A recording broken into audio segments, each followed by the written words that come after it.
Bom dia, gente. Muito bom reencontrar vocês. Alguns de vocês eu conheci o ano passado e foi uma alegria muito grande poder chegar aqui, ver rostos familiares, amigos, e que Deus nos abençoe ao longo desse dia. Eu queria mais uma vez enfatizar a importância da Lu. Toda vez que eu vou pregar em algum lugar, Lu é minha esposa, né? Toda vez que eu vou pregar em algum lugar, a Lu é minha motorista oficial. Então nós viajamos umas 6 horas de Santos para cá. Ela veio dirigindo a viagem inteira, porque nesse tempo, eu revisei, vocês vão ver as dezenas de slides que eu vou mostrar para vocês hoje. Então, muito do que eu vou mostrar aqui não é mérito meu não, é mérito dela, tá? Depois vocês dão um abraço nela lá, fala para ela ter força, continuar perseverante aí, porque não é fácil não. Outra coisa, queria conhecer melhor a idade de vocês, tá bom? Então, quem tem aqui até 15 anos? 15 anos, levanta a mão, tá? Até 15 anos. Quem tem aqui até 18 anos? Ok. Quem tem aqui de 18 a 25 anos? Tá. Quem tem mais do que isso daí? Já entregou a vida para Deus aí, só... Beleza. O pessoal levantou a mão, já eu recebo. Beleza. Obrigado. É isso que eu queria conhecer vocês. Por quê? Essas perguntas, elas são importantes, porque na medida que eu for falando, e vocês vão notar que eu falo um pouquinho rápido, eu falo rápido por 2 motivos. Primeiro é porque eu falo rápido mesmo. E o segundo é porque tem bastante coisa para falar e pouco tempo para dizer. Então, eu quero contar com a cooperação de vocês. E no finalzinho, eu vou conversar com o Rômulo ali, a gente vai dar um tempinho, responder 1 ou 2 questões, só para esclarecer a palestra, cada palestra ali. O resto vai ser respondido lá na gravação do podcast mesmo, tá bom? Outra coisa, esse tema é muito amplo, né? Tem várias maneiras de nós abordarmos esse tema, e na medida que eu fui estudando, me preparando para essas palestras, eu notei que é muita coisa para falar em 4 palestras e uma mensagem logo mais à noite. Então, eu escolhi de fazer escolhas. Eu escolhi abordar o tema através de um método bíblico pastoral. Vocês vão ver que as minhas aplicações vão ser bem pastorais. Mas também eu escolhi não deixar de lado várias coisas, por exemplo, como a contribuição histórica do desenvolvimento do pensamento. Vocês vão entender o que isso significa. Então, nossas 4 palestras vão ser mais ou menos o seguinte. A primeira eu vou falar fazendo um panorama histórico. A segunda, eu quero dar uma base bíblica, tá? Para a gente poder entender o coração, as emoções, as afeições. Essa palestra vai ser um pouco mais pesada. E depois eu quero pegar esses 2 conceitos que nós trabalhamos e aplicar em casos específicos. Um caso vai ser o caso do transgenerismo e pornografia. E depois nós vamos falar sobre o que é uma sexualidade saudável. Tá bom? Esse é o nosso roteiro. Depois à noite nós teremos uma mensagem para a gente poder fechar. Que Deus nos abençoe nesse processo, tá? Deixa eu ver se está funcionando aqui. Está funcionando sim. Nossa primeira palestra vai falar sobre entre desejos e necessidades, como a revolução sexual se tornou cultural. Nós sabemos que o fenômeno da sexualidade não é recente. Afinal de contas, sempre existiu sexualidade. Agora, é recente a maneira como as pessoas entendem e abordam isso, tá? Esse filósofo aqui, que ele é russo, mas ele foi naturalizado nos Estados Unidos, ele disse o seguinte: dentre várias mudanças nos últimos séculos, uma revolução peculiar está ocorrendo na vida de milhões de americanos. Um tanto quanto diferente das revoluções políticas e econômicas bem conhecidas, ela ocorre quase sem ser percebida. Desprovida de explosões públicas barulhentas, suas cenas tormentosas são confinadas à privacidade do quarto e envolvem somente indivíduos. Não marcada por eventos dramáticos em larga escala, ela é livre de guerra civil, luta de classe social e derramamento de sangue. Não possui exército revolucionário para lutar contra seus inimigos. Não tenta derrubar governos. Não possui nenhum grande líder, nenhum herói e nenhum político o direciona. Sem plano ou organização, ela é levada por milhões de indivíduos, cada um agindo por conta própria. Como uma revolução, ela não foi destacada nas primeiras páginas da imprensa, ou no rádio, ou na televisão. Seu nome é Revolução Sexual. Quando o Sorokin escreveu isso, foi em 1958. Faz muitas décadas que ele escreveu isso. A maioria esmagadora das comunidades, no mundo ocidental na época, defendia, acreditava que a única maneira de expressar a sexualidade era dentro de um casamento monogâmico heterossexual, na época que ele escreveu isso. E a maioria dessas sociedades, quando ele escreveu, tinha regras e leis que coibiam relações sexuais que eles entendiam ser ilícitas. Mas Sorokin, lá naquela época, ele entendeu que algo estava acontecendo. Isso estava acontecendo era silencioso. Não era barulhento, não tinha grandes explosões, não tinham grandes líderes com discursos inflamados, mas estava surgindo algo que depois, que na época eram gotinhas, depois se tornaria uma grande avalanche que ele chamou de Revolução Sexual. Hoje, 65 anos depois, nós podemos dizer que Sorokin estava mais do que descrevendo o que estava acontecendo, ele estava quase que profetizando aquilo que aconteceria. Hoje, quando nós olhamos para o que ele está falando, a gente fala, não, esse cara aqui estava muito à frente do tempo. E de fato, ele estava muito à frente do tempo dele. Porque o retrato da realidade atual é bem diferente desse período. Mas, afinal de contas, presta atenção, o que aconteceu? Como nós devemos entender essa transformação radical que nossa sociedade experimentou nas últimas décadas? E o mais importante aqui, o que é o coração da nossa fala nessa manhã. De onde isso veio? Quais são as motivações para essas transformações? É isso que eu quero responder em 3 partes. Então, essa primeira palestra, ela tem 3 partes. Vou começar dando um grande contexto aqui, talvez seja a maior parte da palestra, um grande contexto histórico, um panorama histórico do desenvolvimento, dos acontecimentos e do pensamento, tá bom? Depois eu quero falar das causas e eu quero terminar com a conclusão. 3 Cs aí para você entender. Contexto, causas, conclusões. Vou começar falando do contexto e da mudança histórico-cultural. Eu quero dividir essa primeira parte em momentos históricos. Tá? E nesses momentos históricos eu quero descrever como se davam os relacionamentos e as interações das pessoas que inclusive resultavam em relação sexual. Se nós pensarmos na humanidade, a maior parte da humanidade, ela viveu a sexualidade dentro de um contexto de casamento arranjado. É isso que aconteceu. A maior parte da história da humanidade, o casamento era combinado pelos pais e não pelos noivos.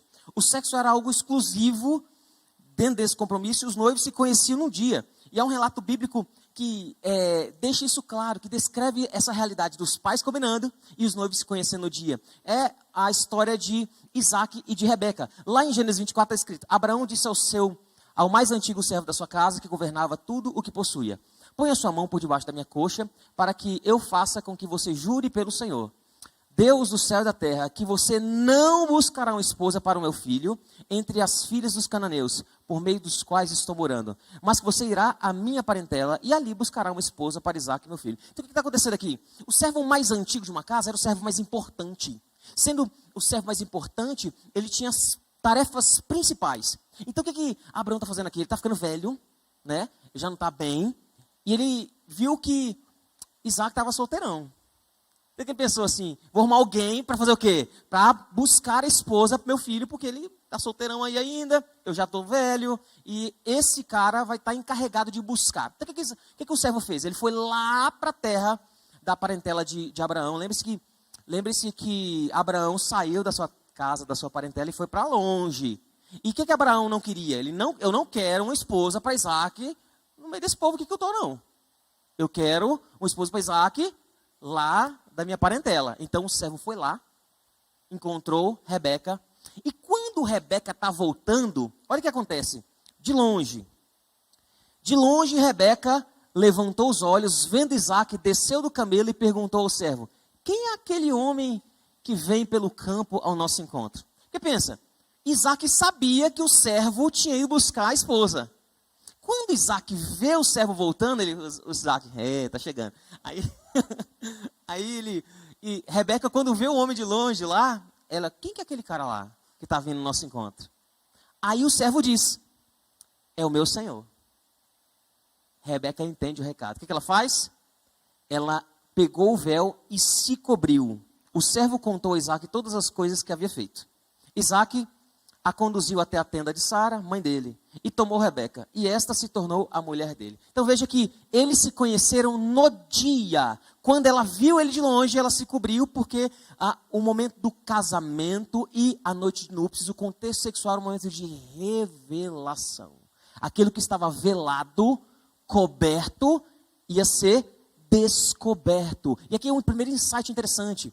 Na cultura cristã, a sexualidade é algo que é para ser descoberta dentro de um contexto de aliança, de um contexto de compromisso, que é o que está sendo descrito aqui. Ao longo da história da humanidade, de alguma maneira, mesmo as culturas que não eram influenciadas pelo cristianismo, eles entenderam razoavelmente bem isso. E os anos que seguiram aí, eram anos em que a relação sexual ela restrita a esse contexto de casamento, em que um homem conhecia uma mulher dentro de um pacto de aliança.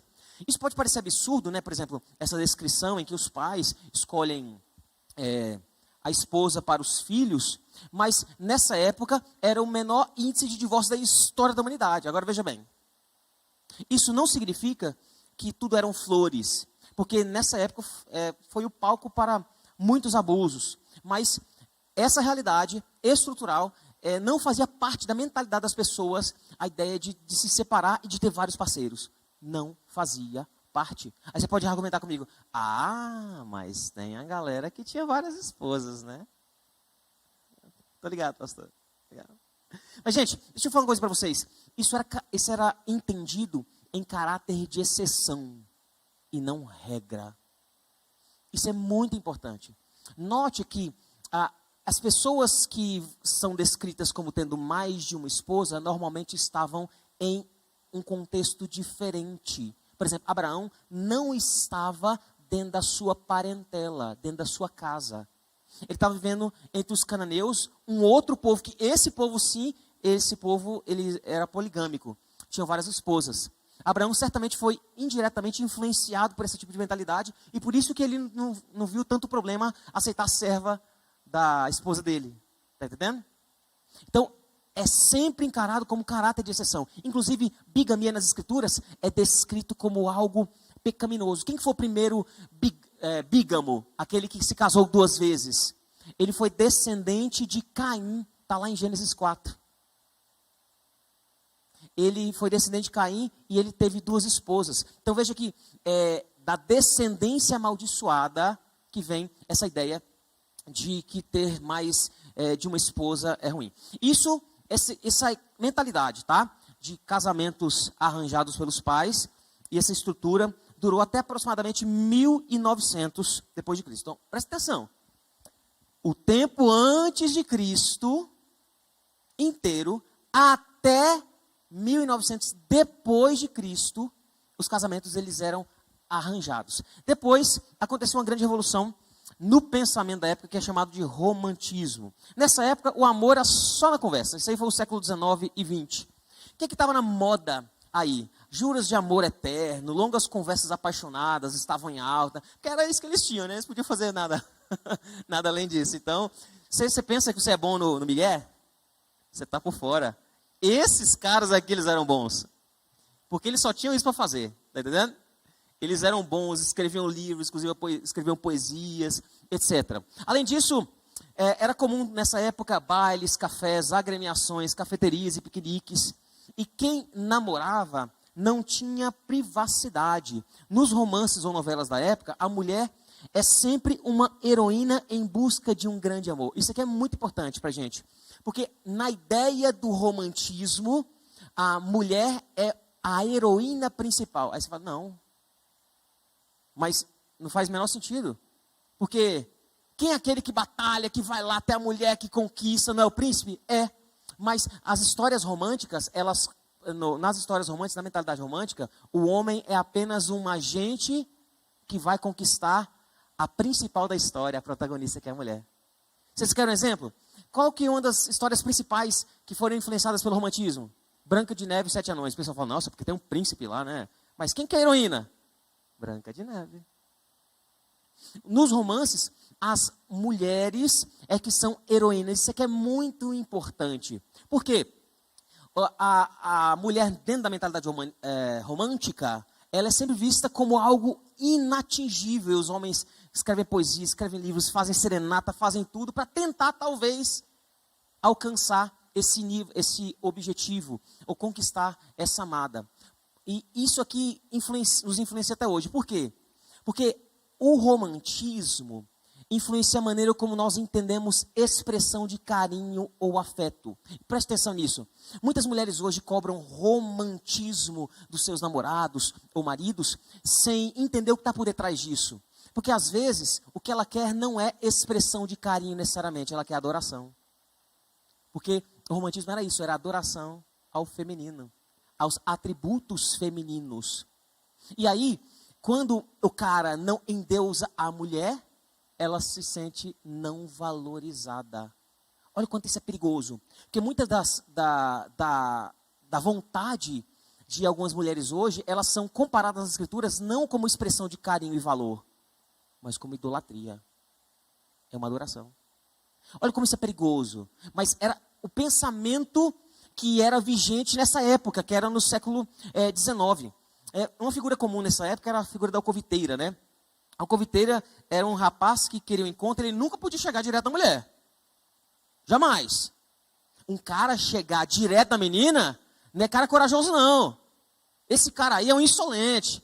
Ele está desonrando a menina. A ideia é assim, quem esse cara pensa que é para chegar perto de mim? O que ele tinha que fazer? Tinha que falar com a amiga, pedir para a amiga, falar com a moça. A moça respondia para a amiga e a amiga respondia para o cara. Como é que chama isso? Alcoviteira. O cara não podia. Era contra as regras culturais do cara chegar na menina. Então, pensa, sabe aquela ideia? Não, fala bem de mim aí, né? Que existe hoje. Isso aí vem dessa época, gente, inclusive. Está aí a origem, né? Os passeios, eles sempre deveriam ser acompanhados por algum membro da família. E o rapaz sempre buscava a moça cedo, devolvia cedo. O primeiro contato sexual podia ser desastroso pelo resto da vida, se for feito fora do casamento. Depois veio a Segunda Guerra Mundial, que foi uma grande mudança. Nessa época, pós 1945, o namoro era só no portão. Essa época também foi acompanhada por um anseio por paz e liberdade, o que trouxe uma responsabilidade, mas também uma oportunidade. Por causa dos desastres da guerra, as pessoas começaram a querer liberdade, sabe? Elas queriam paz, elas queriam estabilidade. E isso foi muito bom, na verdade. Só que era uma responsabilidade, porque tempos de paz podem servir para cultivar coisas ruins. Porque durante o tempo da guerra, nós estamos preocupados com aquilo que é essencial. Quando a guerra passa, a gente pode começar a dar vazão para outras coisas que não são tão essenciais assim. As mulheres nessa época foram ganhando mais autonomia, porque muitos dos homens morreram e elas assumiram várias responsabilidades que anteriormente eram associadas exclusivamente aos homens. Nessa época o namoro era apenas no portão, sempre vigiados e beijo no rosto. Meu amigo, sem chance.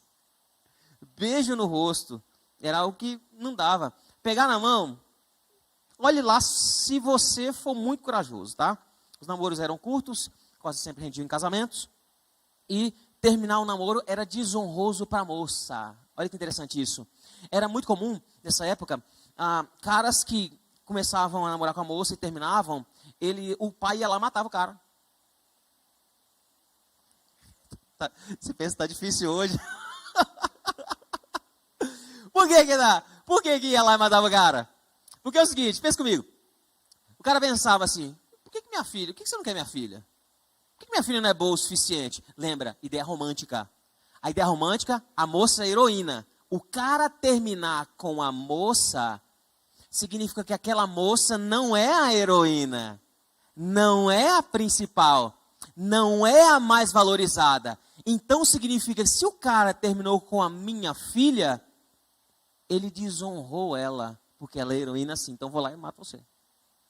Então os caras acabavam casando muito nessa época. Depois disso, veio a revolução sexual propriamente dito, que é onde a gente vai gastar um pouquinho mais de tempo, tá? Revolução sexual, ela é um período grande que aconteceu pós-guerra, é verdade, mas que aconteceu principalmente nas décadas de 60 e 70, com algumas coisas. Por exemplo, o lema nessa época era: faça amor, não faça guerra. E nesses eventos, nesses anos, alguns eventos foram marcantes, como o festival de rock, que é em Woodstock nos anos 60. Nessa época tinham outros lemas, que era proibido, proibir. Você é livre para você experimentar o que você queria. O abuso de drogas psicodélicas era bem frequente e comum nessa época também. O outro lema: sexo, drogas e rock and roll. Inclusive, esse bordão, ele é famoso e conhecido até hoje. O Festival de Woodstock, ele foi uma expressão do anseio daquela geração. Isso aqui é muito importante. Eventos sociais, políticos, ou eventos culturais, eles normalmente, tanto expressam anseios e desejos de uma cultura, quanto eles promovem mentalidades culturais. Então, a relação de alimentação. Então, está ali. O festival ele é importante porque ele expressa o desejo daquela geração. Mas esse festival é importante também porque ele promoveu o pensamento novo para aquela geração. E eu trouxe algumas fotos. Porque, assim, naquela época não tinha muitas câmeras, era bem difícil. E, mais recentemente, a revista Life, ela encontrou algumas fotos em um filme esquecido e guardado numa máquina antiga. E nessa máquina tinha alguns registros do festival de Woodstock. E aí foi publicado há alguns anos na revista Life. Isso aqui era o festival. É tipo o Federa, né? Tipo o Federa, lá no Betel. Muito bom. Tá aqui o Reverendo Rômulo, tá aqui em algum lugar. Tá aqui. E eles ficavam na frente desse grande palco. Ali se apresentaram grandes nomes, lendas do rock, como Jimi Hendrix, Janis Joplin e outros nomes. E a revista Life, qual que é a inovação das fotos encontradas publicadas na revista Life? Que eles tinham pouco registro do dia a dia no festival. E aí, nesse filme, eles tinham alguns registros. Por exemplo, esse aqui, que não está passando, no caso, não. Pronto, foi. Aqui eram os acampamentos. Uma coisa interessante, é uma fazenda lá, né? Então tinha os acampamentos, as pessoas acampavam lá. Você acha que tinha banheiro químico?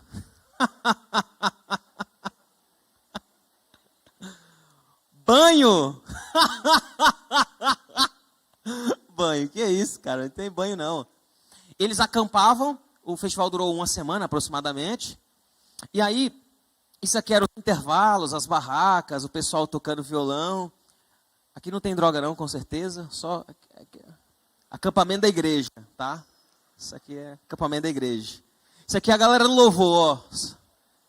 Só os levitas aqui, ó. Era isso aí. Outra... É o Caleb com o violão aqui, ó. Pronto. Suspensão de carro? Não existe mais. E eles iam lá de ônibus, carros, jipes, e eles acampavam lá em volta dos carros, montavam suas tendas. Vocês acham que tinha ponto de coleta de lixo? Estou falando tanto do higiene do festival, mas o pessoal superou tudo isso. Outra coisa, choveu, tá? E quando chovia, isso aqui virava um grande lamaçal.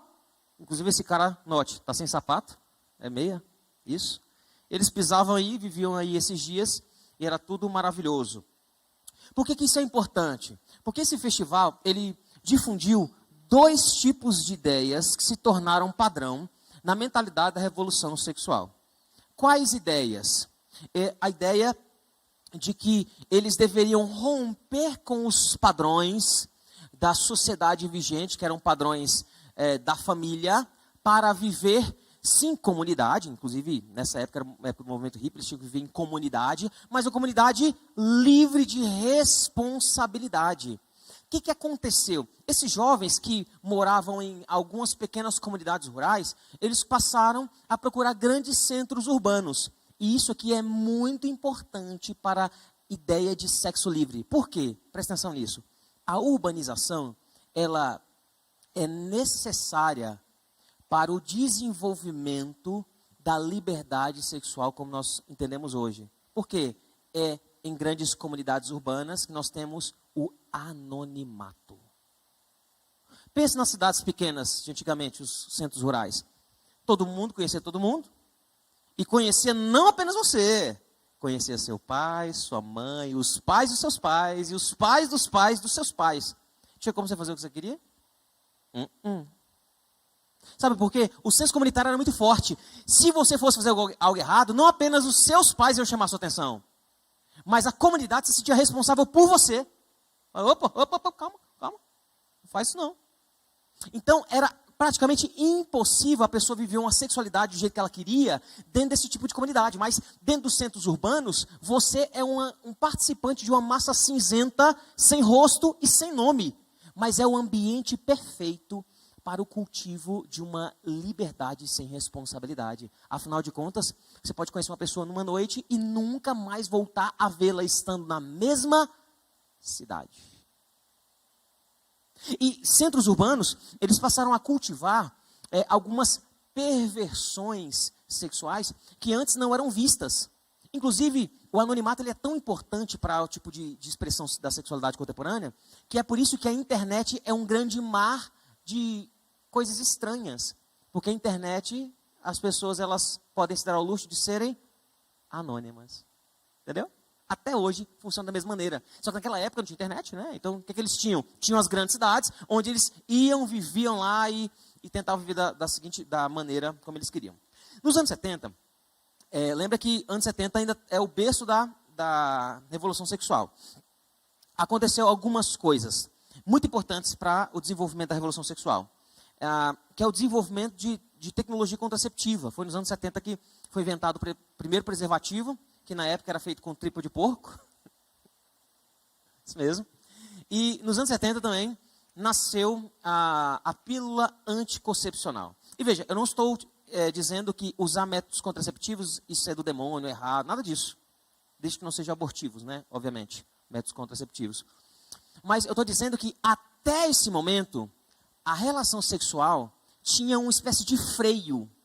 Porque era impossível desassociar a prática da sexualidade com o produto que é gerar vida, gerar gravidez, etc. Ninguém podia fugir dessa consequência. Ninguém. Até os anos 70. Pela primeira vez na história de toda a humanidade, o sexo ele poderia ser quase que completamente desassociado de gravidez, de gerar vida. Porque, lembre, a preocupação deles nesse momento já não era com a estrutura do casamento. Mas eles ainda tinham que lidar com as consequências das relações sexuais. Agora, nem isso mais. É verdade, gravidez indesejada acontece nesse período. Inclusive, muitos, eles experimentam esse tipo de coisa. Alguns abortam, etc. e tal. Mas não fazia parte da mentalidade deles se relacionarem sexualmente sem haver a consequência de gerar uma vida. Até os anos 70, quando isso muda. Depois dos anos 70, nos anos 80, aconteceu algo que amplificou as ideias da revolução sexual, que é a revolução tecnológica, dos anos 80 aos anos 2000. E aqui eu quero dividir em dois momentos principais, aliás, três. Primeiro momento principal, que é a explosão de chats instantâneos. Você acha que WhatsApp, DM do Instagram, TikTok é coisa recente? Gente, guerreiro mesmo é quem usou MSN. Quem aqui usou MSN? Velho, velha. Tudo velho. Velho. Oh, no MSN tinha um negócio, vamos lembrar aqui, ó. Tinha um negócio maravilhoso. Você tá assim, que quando você entrava no MSN, subia uma janelinha no computador da pessoa, né? E aí, às vezes, você queria falar com a pessoa não deu moral para você. E aí, você ia lá, tinha um negócio que era chamar atenção. E chamar atenção era tipo um terremoto na tela da pessoa. É o cúmulo da carência, né? Eu tô pensando hoje que era muito carente. Você você se achar no direito de tremer a tela inteira da outra pessoa para que a outra pessoa converse com você. Mas eu gostava muito disso. Abati do toque. Inclusive tinha um bichinho lá que era um gordinho barrigudo. Agora o Rômulo emagreceu, né? Parece igual. Super inteligente. Qual que é?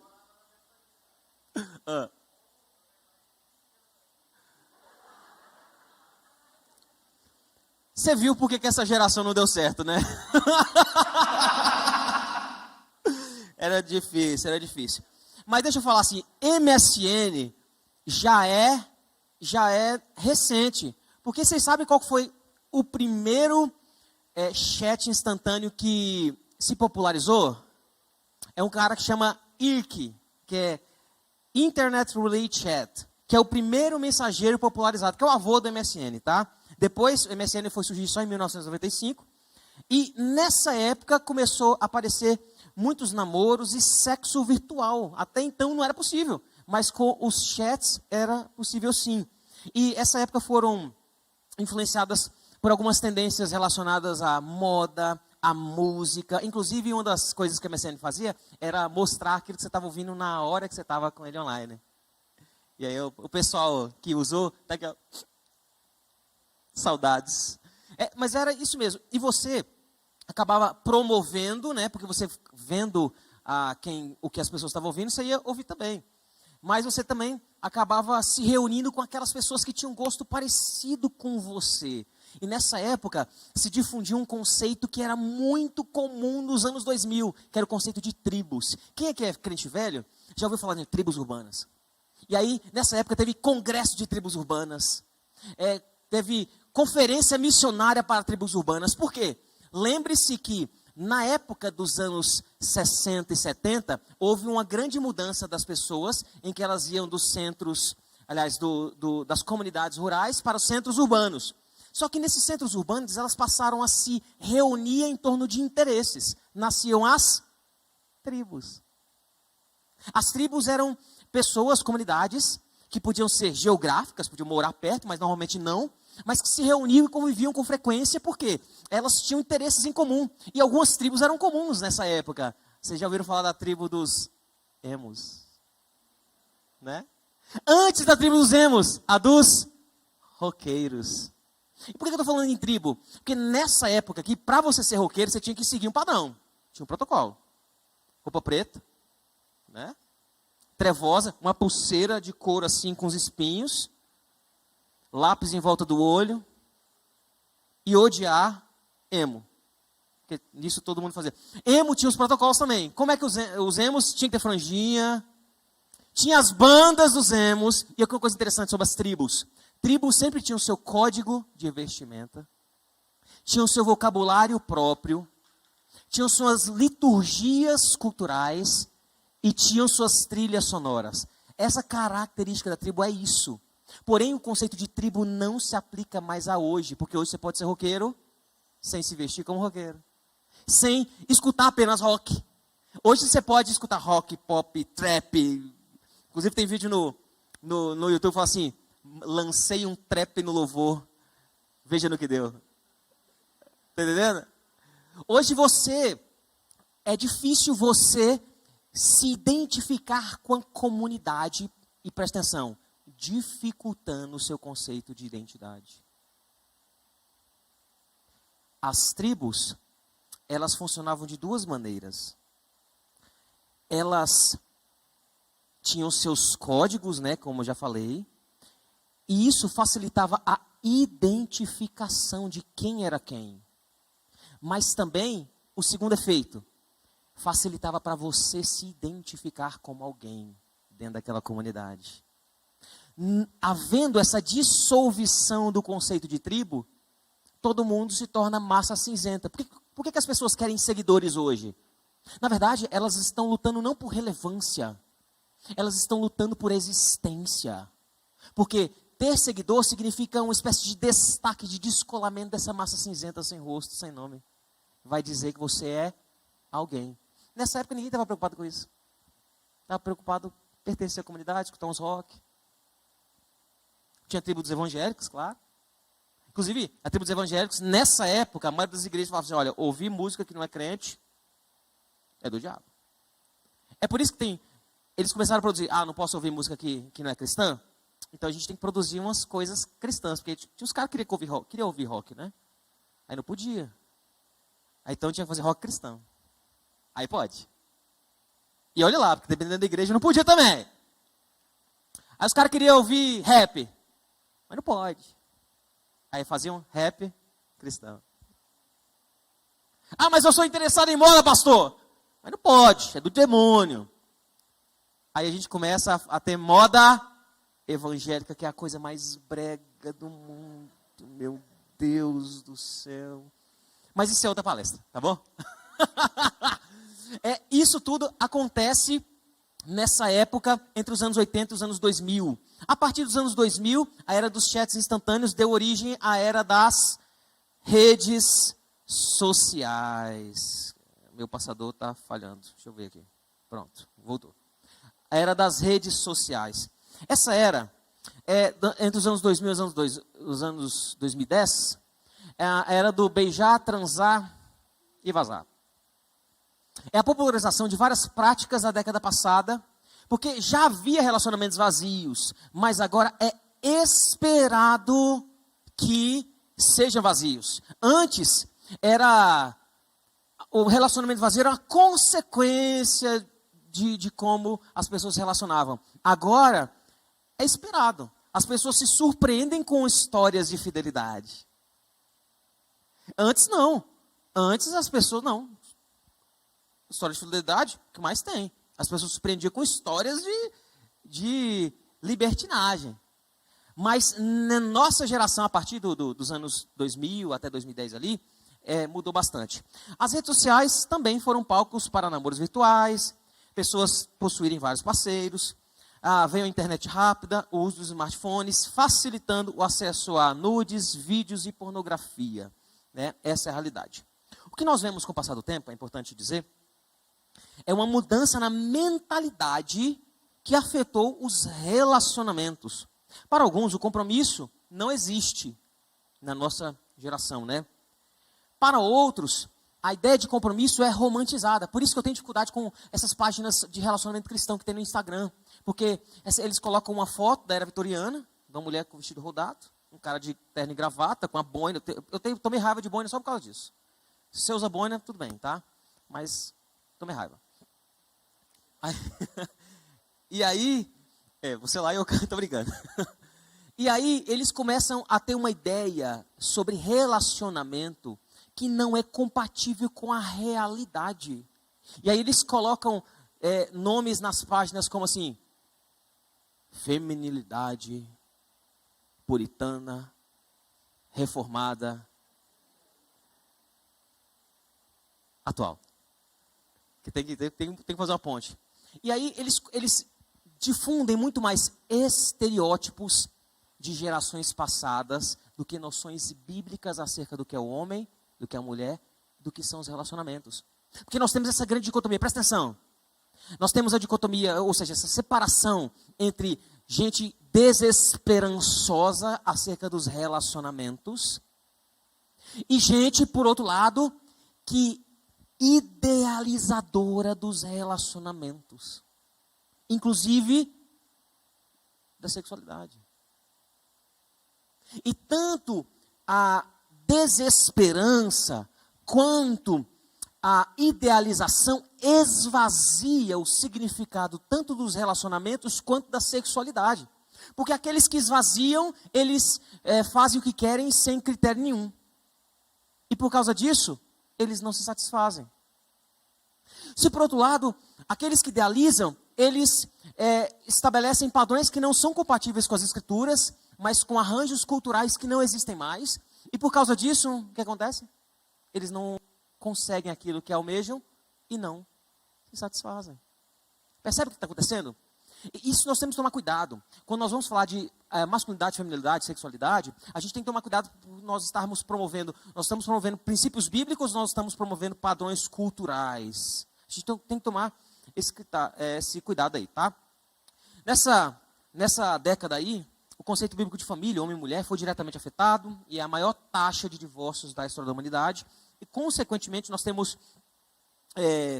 homens e mulheres que se tornaram mais irresponsáveis e que se casaram, que criaram seus filhos dentro desse ambiente de responsabilidade. E veja, talvez você seja produto de um lar assim, de pais separados, de homens e mulheres amargos e desgostosos, insatisfeitos tanto com a relação. Ou talvez você seja produto de um lar idealizado com princípios inatingíveis. Isso é perigoso também. Nessa época também a hipersexualização de uma geração e hiperestimulação, que é um descolamento da realidade. Sabe o que é mais irônico? É que a geração que fala mais sobre sexo, que produz mais material sobre sexo, é a geração que faz menos sexo. Pasmem vocês, pelo menos é o que dizem as estatísticas, né? A geração Y é a que menos faz sexo desde os nascidos de 1920. Lembrando que entre 1920 e até 1945, nós tivemos 2 guerras mundiais. A gente, nossa geração, faz menos sexo do que o período que o mundo estava em guerra. É isso que está acontecendo.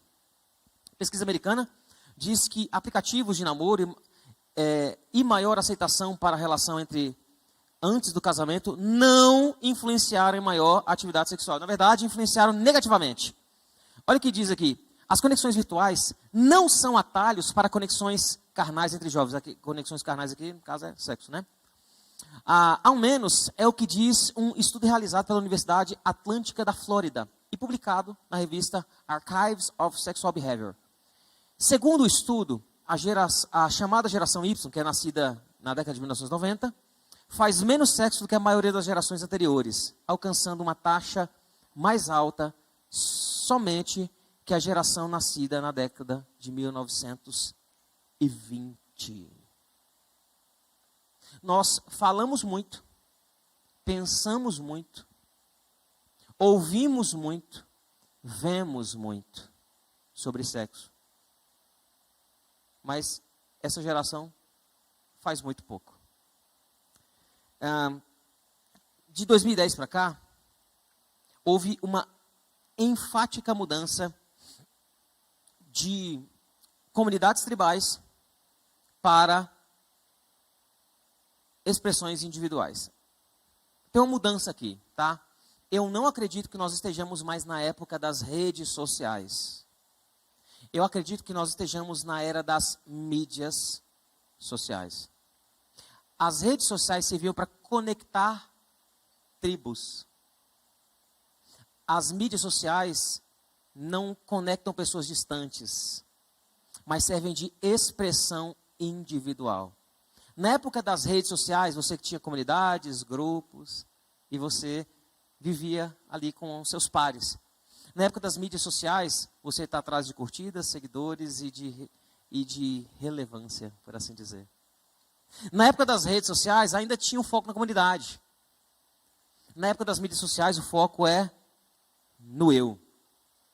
O que causa uma frustração relacional, que já tinha antes, mas atingem hoje níveis desesperadores, acompanhados de medo, insegurança e ansiedade. Veja que se você olhar suas redes sociais aí, que não são, para minha leitura, não são redes sociais, você é apenas uma mídia. Você é um conteúdo. Entendeu? E aí, o que os coaches vão dizer? Não, você é o produto. Você é a empresa. O que ele está fazendo? Ele está despersonalizando você, transformando você em um CNPJ. Um conteúdo a ser compartilhado e não uma pessoa. E mesmo as expressões pessoais, elas servem apenas para promover uma mídia. Porque eles vão dizer, pessoas se conectam com pessoas. Então você tem que mostrar sua cara para sua marca alavancar. Mas veja que você, na verdade, é apenas um instrumento da mídia. Um instrumento da mídia social, o que faz com que você sinta mais medo, insegurança e ansiedade. Algumas pessoas, elas levam isso ao extremo porque já que elas não têm mais comunidade, não acreditam mais em relacionamentos e em compromisso, elas são frustradas acerca dos relacionamentos e, para ela só queria um lugar para dar vazão aos seus prazeres. O que elas fazem? Elas fogem para a masturbação, que é a autossatisfação, não precisa de ninguém. E algumas chegam no extremo, que é casar consigo mesma, que é a sologamia, né? Porque cada vez mais pessoas estão casando consigo. É importante dizer que, legalmente falando, não é possível alguém se casar consigo, tá? Importante. Você não pode ir lá no cartório, então, quero casar. Ah, é? Cadê o documento do seu noivo? Sua noiva? Ah, não, sou eu. Eu sou o noivo e a noiva. É isso. Isso não é possível. Mas algumas pessoas, elas fazem cerimônias de casamento para si. Chama amigo, tal. Não sei como é que funciona isso não, mas tem gente que faz isso. Olha aqui, a BBC publicou, isso é 2017, viu? Muitas pessoas decidem casar consigo mesmas em cerimônias com trajes próprios, bolo, padrinhos, nas quais celebram, entre outras coisas, o amor próprio. Que delícia. Empresas do ramo do casamento tentam se ajustar à nova moda. É isso. As pessoas estão se casando consigo mesmas. Só que elas estão descobrindo que casar consigo mesmo não é suficiente. A gente vai entender isso melhor na próxima palestra, quando a gente vai falar sobre as afeições do coração. Por que não é suficiente? Algumas tentam, né, se satisfazer casando consigo mesmas. Mas olha o que acontece. Uma advogada casou consigo mesma e se separou 3 meses depois. É difícil, né? É difícil demais. Nem você se suporta. Olha aqui, olha o depoimento da advogada aqui, ó, você pensa. Fiz por amor próprio, bem alinhado com a matéria anterior, né? Fiz por amor próprio. Estou me amando tanto que não consigo sentir algo por outra pessoa. Eu não ficarei desapontada, não trairei minha confiança e me amarei acima de tudo. No entanto, 3 meses depois do sim, o casamento de Cris Galera, que é o nome dessa advogada aí, com ela mesma, chegou ao fim. Motivo? Carnaval.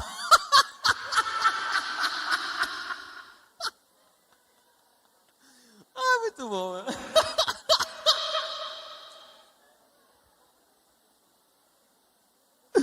Ai, ai. Aí ela completa. Fui feliz enquanto durou. Hoje busco outras oportunidades no amor.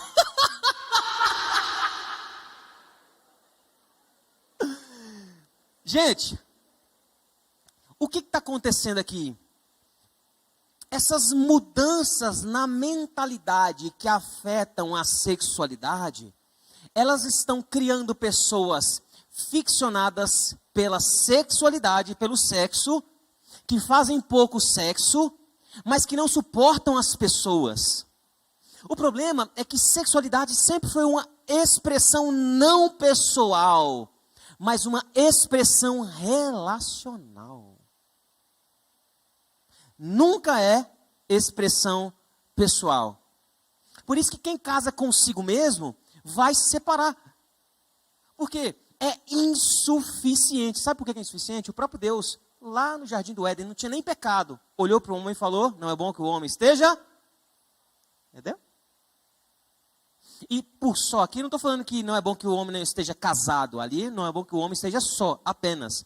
Porque outro pensamento errado que a gente tem, dentro da comunidade evangélica, é que a redenção para uma vida de solteira infeliz é um casamento feliz. Deus não fala que não é bom que o homem esteja solteiro. Deus fala que não é bom que o homem esteja só. Ninguém pode viver só, mas é possível viver solteiro. A gente vai falar sobre isso melhor na última mensagem de noite.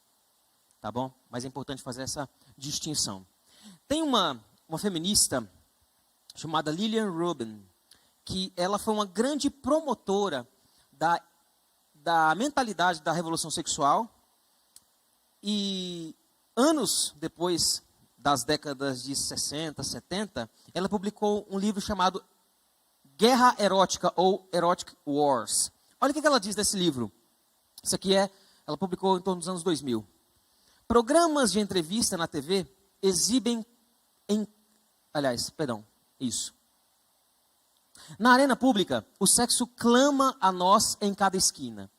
De nossas televisões e telas de cinema, de outdoors, em nossas estradas, das folhas das nossas revistas, das propagandas de bens, quer queiram vender automóveis, sabão ou roupas íntimas. Prateleiras em livrarias estão cheias de livros sobre sexo, todos dedicados a nos contar o que fazer e como fazer. Programas de entrevista na TV exibem discussões solenes sobre pornografia, impotência, sexo antes do casamento, sexo durante o casamento, sexo fora do casamento, sexo em grupo, troca de casais para o sexo, sadomasoquismo e todas as outras variações de comportamento sexual que seus produtores conseguem pensar, quer sejam ordinários ou bizarros. Ela termina dizendo: até os desenhos em quadrinhos oferecem apresentações gráficas de cada aspecto da sexualidade adulta. Ela escreveu isso décadas depois, analisando os desdobramentos daquilo que ela promoveu quando ela era mais jovem. E ela falou assim: o resultado é que nós falamos muito sobre isso, nós escancaramos isso, mas nós desfrutamos pouco daquilo que nós falamos muito. Esse é o contexto de mudança histórico-cultural. Mas a grande questão é, por que que isso aconteceu? Tá? Por que que isso se deu na história? Uma coisa que eu quero pensar com vocês é que normalmente nós estamos acostumados a responder às questões usando argumentos lógicos, filosóficos ou até mesmo históricos. Então a gente pode responder assim, olha, ser tentado a responder, não, nós somos assim por causa da revolução sexual. Não, nós somos assim por causa do romantismo. Mas veja que tanto a revolução sexual, romantismo, ou qualquer ideologia ou expressão cultural, na verdade, são expressões religiosas. E isso que eu quero que você grave nessa manhã. No plano de fundo, na base de qualquer tipo de expressão cultural, está um compromisso espiritual. Porque nós, como seres humanos, simplesmente não conseguimos ser diferentes. Faz parte de quem nós somos sermos pessoas religiosas, porque nós somos criados por Deus para adorá-lo, viver para Ele. E quando nós não fazemos isso, vivemos para os ídolos. Mas não existe ninguém, nem aqueles que não creem em Deus, que se assumem como ateus, essas pessoas elas não conseguem se afastar dos seus compromissos religiosos. O que eles fazem? Eles expressam de outras maneiras. E o que eu quero mostrar para vocês é que a causa do que a gente chama de revolução sexual não é uma causa histórica, mas é uma causa religiosa. Só foi possível banalizar o sexo e abrir mão da ausência de limites sexuais por causa do rompimento gradual com os valores cristãos. Quais valores cristãos que foram rompidos? 2, tá? A ideia de que a relação sexual deveria ser marcada por uma moderação reverente. Alguns vão dizer, nossa, mas a Bíblia é muito repressiva, né, pastor? Já ouvi isso. Nossa, mas a Bíblia é muito repressiva, não pode fazer nada. A Bíblia, nossa, quando eu estava estudando sobre sexualidade, coisa que eu sou obrigado a ouvir. Na Bíblia eu não posso fazer nada. Eu fiquei pensando, o que essa pessoa quer fazer? Aí eu, discorra mais. Aí, não, porque na Bíblia não... A visão da Bíblia sobre sexo é muito negativa. Aí eu disse assim, mas é exatamente o contrário. Nas Escrituras, a sexualidade é extremamente positiva. E uma coisa que eu aprendi estudando com bons mestres, bons professores, é que na Bíblia, tudo aquilo que é muito precioso é cercado de proteções. Para que você não seja destruído nem pelo desespero e angústia, mas você não seja destruído nem pelas delícias e pelo prazer. Entendeu? Tudo que é muito precioso, muito deleitoso, muito gostoso, por assim dizer, tem que ser protegido, porque senão você vai ser destruído no processo.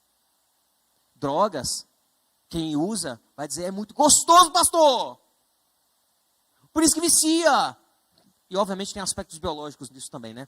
E a gente nunca separa os aspectos espirituais, dos biológicos, dos psicológicos. Ele não tem esse tipo de separação. O ser humano ele é integral, tá? É lógico que tem tudo isso.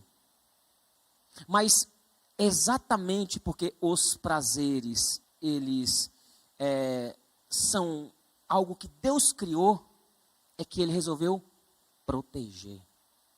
Se eu mando uma coisa muito preciosa para você, eu embalo, eu coloco plástico bolha, eu protejo e escrevo na caixa, frágil. A sexualidade é assim. A perspectiva da Bíblia é extremamente positiva.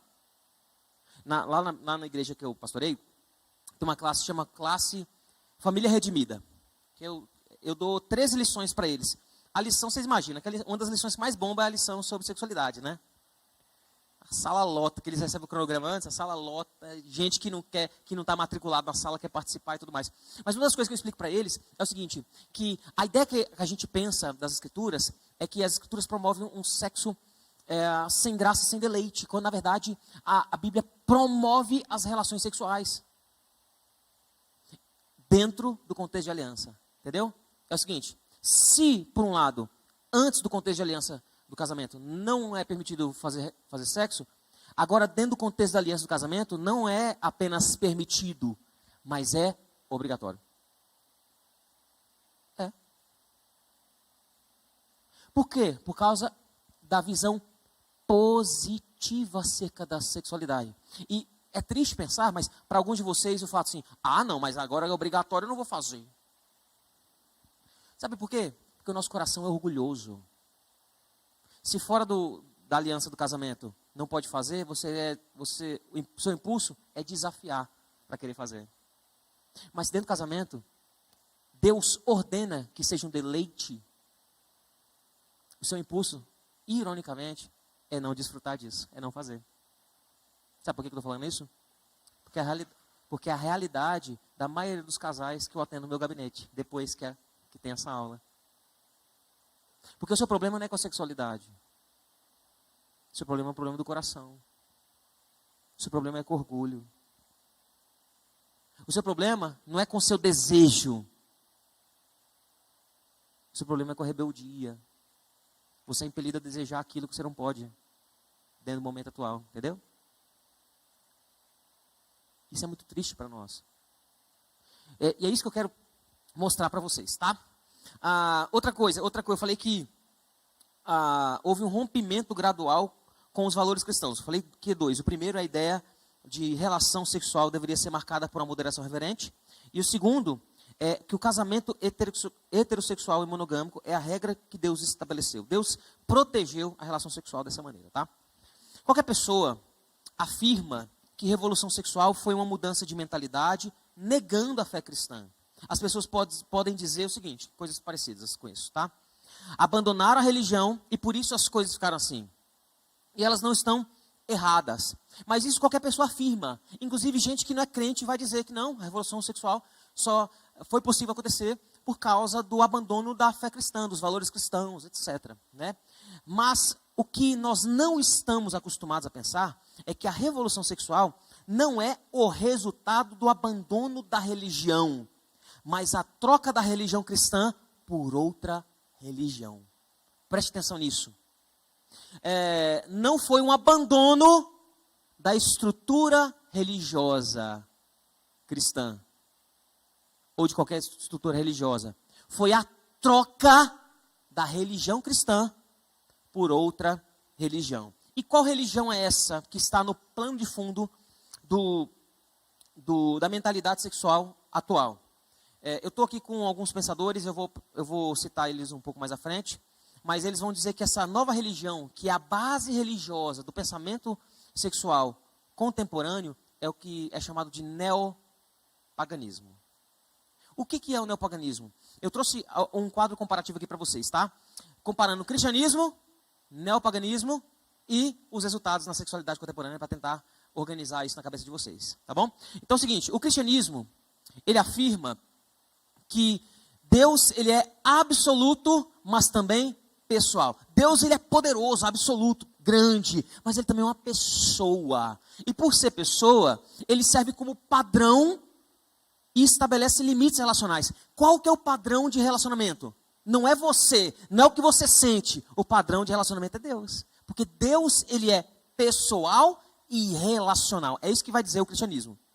Só que o neopaganismo, ele vai dizer que Deus é uma massa, uma energia difundida em toda a criação. Então, não é uma pessoa. E se não é uma pessoa, não há relacionamento. Como é que eu vou me relacionar de verdade como par, se não é com uma pessoa? Eu posso participar, mas não me relacionar. Quero ensinar uma coisa para vocês aqui nessa manhã, tá? Quem aqui tem um petzinho, um cachorro, um gato, um papagaio, um peixe? Pode levantar a mão. Tá. Você não se relaciona com o seu animal. Meu Deus. Seu animal não ama você. Sabe por quê? Porque ele não é uma pessoa. Pode parecer. Por que parece? Porque ele é instintivo e por isso ele aprende espelhando você. Mas ele não tem alma, ele não tem coração e ele não é pessoal. Então você não pode se relacionar com ele. Você pode apenas participar do instinto dele. Por que isso é importante? Porque as pessoas estão trocando relacionamento com outras pessoas para com animais. Estão deixando de ter filhos, gerando vida humana para criar animais. Só que isso é insuficiente, porque tanto desumaniza o ser humano, quanto humaniza o animal. O problema é que o animal, ele é incapaz de se relacionar com você, porque ele também é impessoal, ele é instintivo. É importante considerar isso. Aí você pode dizer, não, mas o meu doguinho, ele me ama. Eu chego em casa, ele abana o rabinho, coisa linda, ele só faz isso comigo, hein? Presta atenção. Ele ama você ou você interpreta a expressão participativa dele como sendo amor? Porque você ama. Você é ser humano. Você é dotado da capacidade de amar. Porque Deus fez assim, você assim. Porque Deus, ele é amor. Quando ele fez você, ele te dotou da capacidade de amar. E é por isso que você ama. Mas seu cachorro não. Ele não é imagem e semelhança de Deus. É por isso que você olha para ele e interpreta como ele, se ele estivesse expressando amor por você. Porque você é um ser amante. Então você não consegue interpretar uma realidade que seja desassociada ao amor. Porque o que você precisa é de amor. Mas seu cachorro não tem isso para dar para você. Nenhum animal, nenhum objeto. Tá? Isso é uma ideia neopagã. Qual que é as consequências disso na sexualidade? Se eu não tenho um padrão divino e pessoal, o que me resta? Eu não tenho padrão relacional. Então eu posso criar relacionamentos do jeito que eu quiser. Não é assim que é hoje? Tem limite? Não. O que resta é preferência. É o que você gosta, do jeito que você gosta, da maneira que te agrada. E é por isso que se fala em gênero fluido, porque não tem padrão relacional, não tem pessoa por detrás. E se não tem pessoa por detrás, o que resta é apenas preferência. É o que você prefere. Outra diferença. No cristianismo, Deus é uno e múltiplo. Doutrina básica da Trindade, tá? Deus, ele é um só. A Bíblia fala, há um só Deus. Mas a Bíblia fala também que esse Deus também é três pessoas. Deus Pai, Deus Filho e Deus Espírito Santo. O Deus Pai, Deus Filho e Deus Espírito Santo são três pessoas distintas, tá? E que as três pessoas são um Deus. Essa é a doutrina básica de Trindade. Então deixa eu ensinar uma coisinha para vocês. Tem gente que fala assim, não, porque Deus é um, e às vezes ele se expressa como Deus Pai, às vezes ele se expressa como Deus Filho, às vezes ele se expressa como Deus Espírito Santo. Está errado. Porque você está confundindo as pessoas. Expressão pessoal não são pessoas diferentes. Entendeu? Então você está dizendo que Deus atua, que um ator faz isso, né? Ele às vezes se expressa como pessoas diferentes. A doutrina da Trindade fala que são 3 pessoas diferentes, mas essas 3 pessoas, elas compõem um só Deus, que é igual em glória, poder, majestade, etc. Então Deus, ele é tanto uno quanto múltiplo. É exatamente por isso que ele é modelo de relacionamento. Deus está acostumado a se relacionar. Ele é relacional. O Deus Pai se relaciona com Deus Filho, que se relaciona com Deus Espírito e assim por diante. Percebe? E quando Deus nos cria para nós participarmos dessa dança trinitária. Para nós participarmos desse relacionamento que ele já experimenta durante toda a eternidade. Deus não criou você porque estava carente. Deus não é emo, tá? Deus não está, meu Deus, me sinto só. Sabe por que Deus não se sente só? Porque ele nunca esteve só. Não. Ele sempre foi uno e múltiplo. É por isso que ele ama tanto a unidade quanto a pluralidade. Deus não gosta de falta de pluralidade. Deus ama isso. Tá? É por isso que quando ele cria a humanidade para expressar sua imagem e semelhança, ele cria um homem e mulher, pluralidade. Mas homem e mulher são humanos, unidade. Entendeu? É por isso. Deus ama também igualdade e diferença, relação e distinção. Nas Escrituras, sempre isso está sendo feito, né? Essa de relacionamento e distinção. Nós nos relacionamos, mas ainda somos distintos. O homem deixa pai e mãe, se torna uma só carne, mas ainda assim são 2 pessoas. Percebe? Tem sempre essa relação de distinção, essa relação de uno e múltiplo. Mas o neopaganismo, ele vai dizer que Deus, ele se dilui num todo uniforme. Numa base para distinção, não tem hierarquia, não tem pessoas envolvidas. Porque Deus é tudo isso daí, tá vendo? Esse povo abraça a árvore. Esse povo pisa na grama. Ai, acabei de pisar em Deus. A grama é a expressão.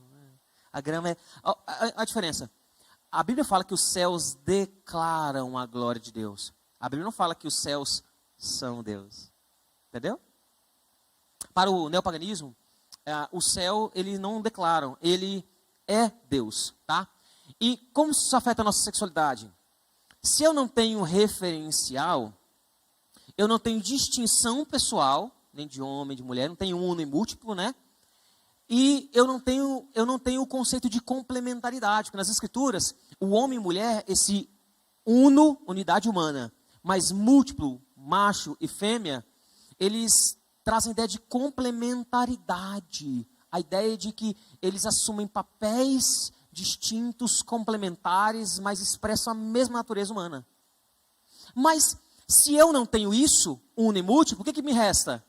Me resta uma fluidez, me resta em que um pode ser qualquer coisa e posso fazer a opção que eu quiser. Por fim, o cristianismo, ele vai dizer que Deus é distinto da criação, tá? Ele é diferente da realidade criada. Deus, ele de fato criou tudo, mas ele é diferente da criação. O neopaganismo, ele não se distingue da criação. Sabe aqueles coisas? Está tudo conectado, pastor. O negócio assim, olha, se eu jogar uma pedra no mar, ela vai criar ondas que vai ecoar, e isso vai causar um tsunami no Japão. Haja tsunami, né? Essa ideia de tudo estar conectado é neopagã. Por quê? Porque significa que tudo é expressão da divindade, inclusive você. Você é essa expressão da divindade. Então, nós somos fluidos que precisam se relacionar, abandonar essas distinções, porque nós somos um todo, né? É isso que vai dizer o neopaganismo. Ou seja, Deus é a própria criação. Isso se expressa na sexualidade da seguinte maneira. Se eu fico sem relação verdadeira. Por quê? Eu não tenho relação. Relação é produto de relacionamento. E relacionamento eu tenho com pessoas. O que eu tenho com as pessoas? Eu tenho conexão. E aí, como que isso se expressa na nossa linguagem contemporânea? Sabe, é uma química, pastor, sabe? É um trem assim, um choque, um tesão. Olha, esse tipo de linguagem é uma linguagem neopagã, gente. O que eu estou dizendo? Eu estou dizendo que o sexo é apenas uma questão química, apenas uma questão de atração, é apenas uma questão de conexão, em que eu me misturo com a pessoa do jeito que eu quiser, mas sexo não é expressão de uno e múltiplo. Que o Deus, que é padrão relacional, e que é diferente da criação, nos entregou para expressar a sua glória. O sexo é apenas esse lugar onde eu não tenho relação, mas tenho conexão, e aí eu vivo pelos meus instintos. Instinto quem tem é animal. Para mim, então, o plano de fundo religioso por detrás da mentalidade sexual do nosso tempo é o neopaganismo. Então não se engane quando alguém disser para você, olha, não, é porque é a ausência de religião que está atrapalhando a sexualidade das pessoas. Negativo. As pessoas hoje não são menos religiosas que no passado. Elas só trocaram seu objeto de adoração. Ao invés de adorar o Criador, adorar a criatura, como vai dizer Romanos 1. Percebem? É isso que está acontecendo. Agora, por que isso é importante? Porque todo ser humano é essencialmente religioso, eu disse para vocês, e tudo que ele deseja, tudo que nós desejamos, nós fazemos isso por motivações religiosas, inclusive sexo, tá? Agora, quero fazer uma observação aqui, presta atenção. Eu não estou dizendo que todos os adeptos dos resultados da revolução sexual são conscientemente pagãos. Falando que as pessoas elas são adeptas institucionalmente ao paganismo, neopaganismo.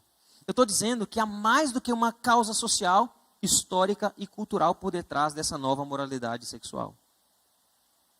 Porque ela tem origem religiosa, como qualquer impulso humano.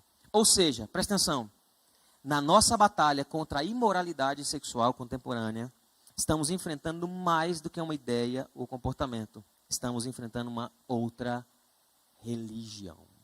É o que vai dizer Peter Jones no livro A Ameaça Pagã. Ele vai dizer o seguinte: o inimigo real não é mais o humanismo ateísta e antirreligioso, mas uma religião pagã renovada. O problema não é a não existência de Deus, mas muitos deuses. Não é a falta de espiritualidade, mas o sincretismo espiritual, ou seja, misturar as espiritualidades, as religiões.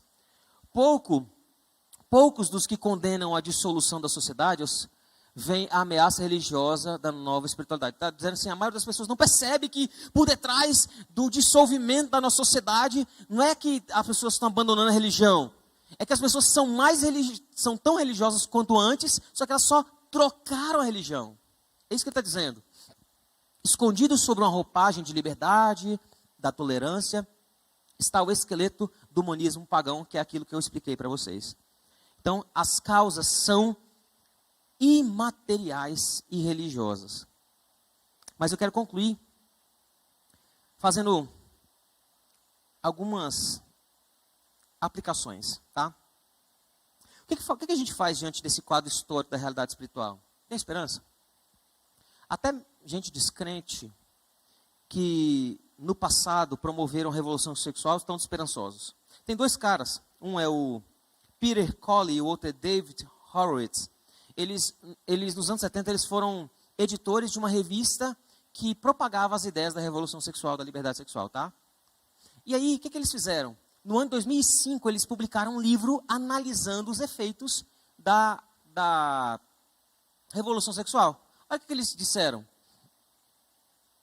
As pedras que nós jogamos na água do nosso mundo naqueles dias causaram ondas que continuam a agitar as nossas praias de hoje, para o bem e mais frequentemente para o mal. A gente não está falando de gente crente aqui. A gente está falando de gente que não crê em Deus, no nosso Deus, não lembra? No nosso Deus, mas que olha para a sociedade e vê que as consequências são ruins, diferente daquilo que eles desejavam, né? Agora, quanto a nós, tudo que nós vimos até aqui nos dá pelo menos duas aplicações, uma pessoal e uma coletiva, tá? A primeira aplicação a pessoal é que não há saúde sexual sem saúde espiritual. Presta atenção nisso. Você não tem problema com seus desejos. Você não tem problema com seus impulsos. Você não tem problema com seus instintos. Você não tem problema com vontades inadministradas, ou seja, sem administração. O seu problema não é que você não consegue resistir. O seu problema não é hormônio. Sabe qual é o seu problema? Um coração. Porque nesse coração está a sua espiritualidade. O seu problema com pornografia, antes de ser um problema comportamental, visual, químico cerebral, que também envolve tudo isso, é um problema também espiritual. A maioria das pessoas que eu aconselho, elas que têm problemas nessa área, elas estão focadas no problema e não ao que está detrás do problema. Isso se torna um outro problema.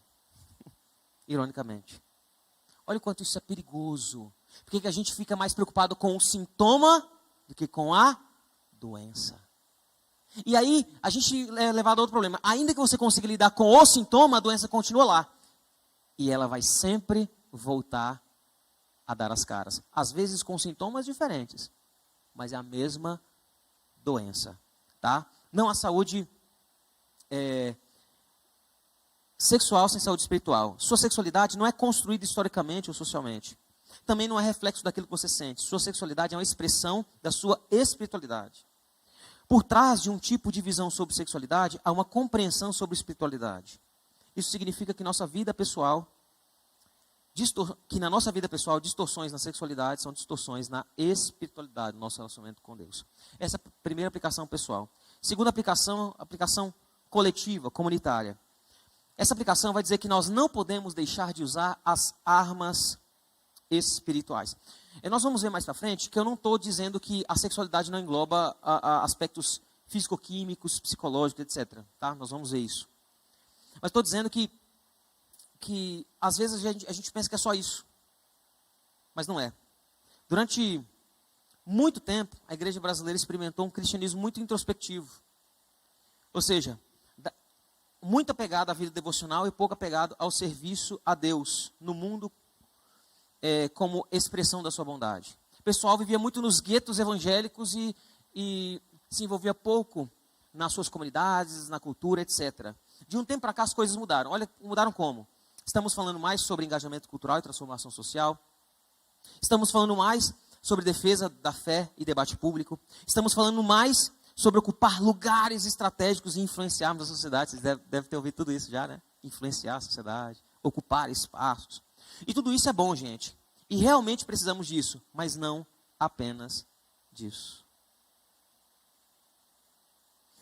Efésios 6 vai dizer: sejam fortalecidos no Senhor e na força do poder de Deus, no seu poder.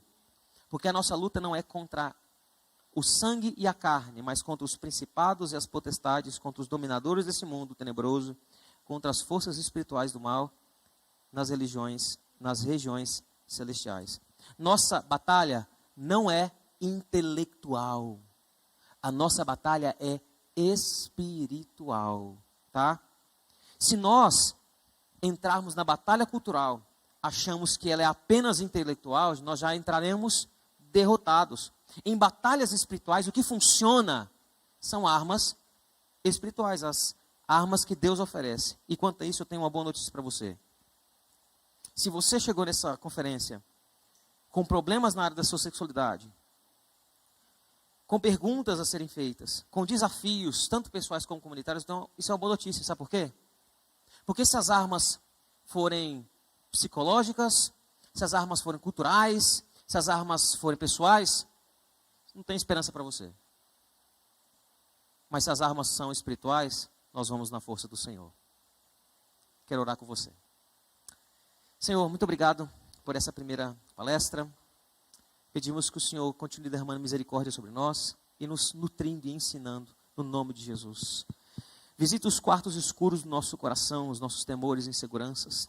Quebra paradigmas, mentalidades equivocadas e nos ensina, Deus, a enxergar a totalidade do nosso ser diante do Senhor, inclusive nossa sexualidade. No nome de Cristo que nós oramos. Amém.